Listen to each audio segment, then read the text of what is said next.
Shalom, selamat pagi Bapak Ibu jemaat yang terkasih di dalam Tuhan. Sebelum kita mendengarkan renungan firman Tuhan pagi hari ini, kita persiapkan hati, kita berdoa. Kasih karunia dan damai sejahtera dari Allah Bapa dan anaknya Tuhan kita Yesus Kristus kiranya menyertai saudara sekalian. Amin. Saudara di dalam Tuhan, firman Tuhan renungan untuk hari ini tertulis dalam kitab 1 Raja-Raja pasal 20 ayat 11, demikian firman Tuhan. Tetapi Raja Israel menjawab katanya, katakanlah orang yang baru menyandang pedang, janganlah membegahkan diri seperti orang yang sudah menanggalkannya. Demikian firman Tuhan. Saudara-saudara yang terkasih di dalam Tuhan, hampir setiap orang pernah mengalami tekanan atau pergumulan yang bisa mengakibatkan ketakutan yang berlebihan. Ada yang merasa panik, ada yang ketakutannya berlebihan, tetapi ada juga menghadapinya seperti orang yang sudah pernah mengalami, memiliki pengalaman terhadap berbagai persoalan di tengah-tengah kehidupannya. Tidak sedikit memang peristiwa atau pergumulan atau kepahitan, tekanan yang terjadi dalam hidup kita bisa membuat kita semacam ketakutan. Kita berpikir bagaimana kita akan menghadapinya, kita berpikir bagaimana kita menyelesaikannya, terutama apabila kita melihat keberadaan diri kita sendiri yang tidak memiliki kemampuan atau yang memiliki banyak kelemahan dan keterbatasan, sementara tekanan atau pergumulan yang datang begitu besar dan begitu berat. Itu sebabnya ada orang yang ketakutan lantas menjadi putus asa dan mengambil jalan pintas, menyerah tanpa berbuat sesuatu. Hal yang serupa juga terjadi pada Raja Ahab ketika dia menjadi raja atas Israel. Saat itu kalau kita baca dari ayat 1 Raja-Raja 20 ini, saat itu Raja Ben-Hadad, Raja Aram, ia mengancam Ahab dengan orang-orangnya yang dia suruh langsung bertemu dengan Raja Ahab. Ben-Hadad meminta supaya seluruh harta, anak-anak dan istri Raja Ahab diserahkan menjadi milik Ben-Hadad. Tetapi bukan hanya itu saja. Bukan hanya istri, bukan hanya harta, anak-anak Raja Ahab, tetapi semua, bahkan seluruh rakyatnya dan seluruh isi Israel, Samaria pada saat itu harus diserahkan kepada kekuasaan Ben-Hadad. Lantas Ahab yang kurang memiliki kepercayaan, bahkan yang tidak begitu dekat dengan Tuhan. Bahkan Raja Ahab termasuk salah satu raja yang tidak setia kepada Tuhan, yang banyak melakukan kekejian di hadapan Tuhan. Dia serta-merta langsung menyerahkan semuanya, dan dia menyetujui, mengiyakan apa yang diminta oleh Raja Ben-Hadad. Tetapi saudara-saudara dikasihi Tuhan, sebelum harinya tiba, Raja Ahab berdiskusi dengan tua-tua Israel, dengan rakyat-rakyat Israel, dan mereka berkata kepada Raja Ahab, jangan dimaui dan jangan disetujui, jangan diluluskan, kecuali permintaan pertama. Lalu utusan dari Raja Ben-Hadad pergi berbicara kepada Ben-Hadad atas jawaban yang diberikan oleh Raja Ahab. Sehingga Raja Ben-Hadad mendengar hal itu menjadi sangat marah, dan dia mengancam bahwa Samaria atau Israel akan diratakan dan akan dihancurkan karena Raja Ben-Hadad sudah marah. Memang dari teks renungan hari ini, apa yang disebut oleh Raja Ahab ini menunjukkan bahwa Ben-Hadad inilah seorang yang sombong dan tinggi hati. Raja Aram itu begitu menyombongkan dirinya karena ia seorang raja yang besar, Raja Aram.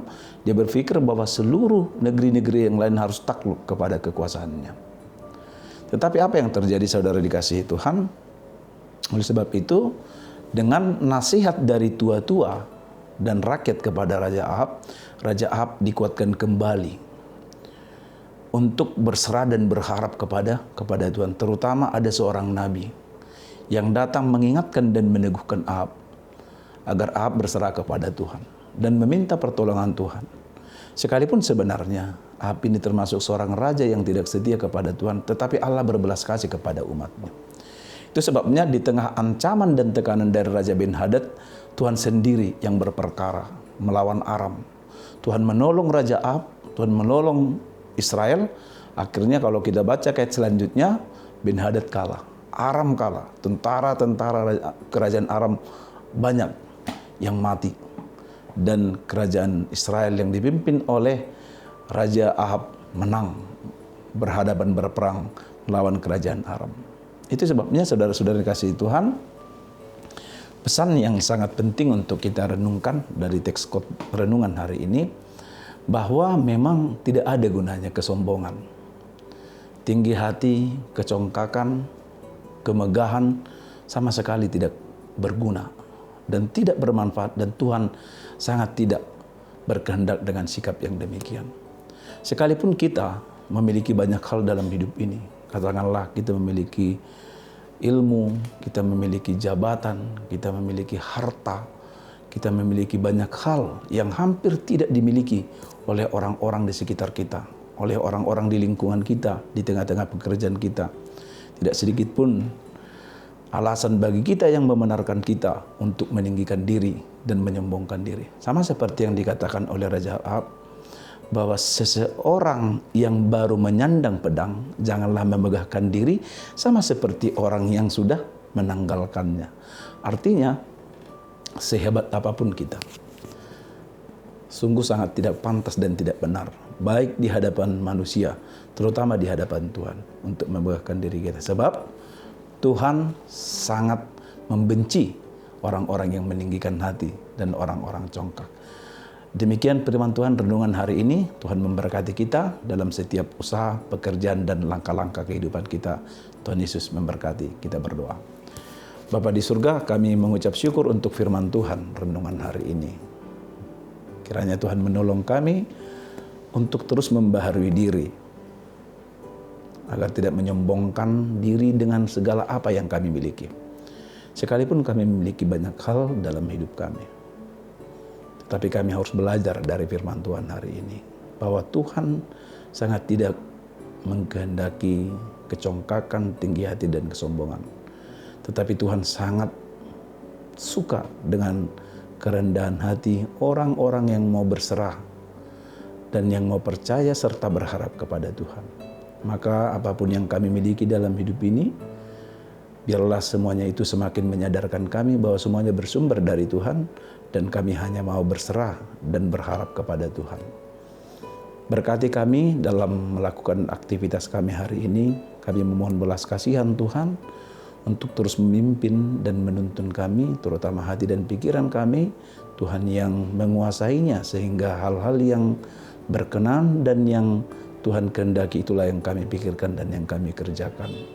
Kami juga memohon belas kasihan-Mu untuk memberikan bagi kami apa yang kami perlukan untuk hari ini atas kemurahan Tuhan. Dan kami juga berdoa bagi jemaat-Mu yang masih bergumul, yang masih sakit, Tuhan yang berikan kekuatan dan kesembuhan bagi mereka. Juga yang berulang tahun kelahiran dan pernikahan dalam hari ini, Tuhan yang memberkati hidupnya, memberikan sukacita, umur yang panjang, dan memberkati rumah tangga mereka. Berkati seluruh jemaat-Mu dalam setiap rumah tangga dan dalam setiap aktivitas mereka hari ini. Dalam Kristus Yesus kami berdoa. Amin. Demikian renungan hari ini dari HKBP Limo. Kami menyampaikan selamat pagi dan selamat beraktivitas. Bagi kita semua, Tuhan Yesus memberkati. Horas.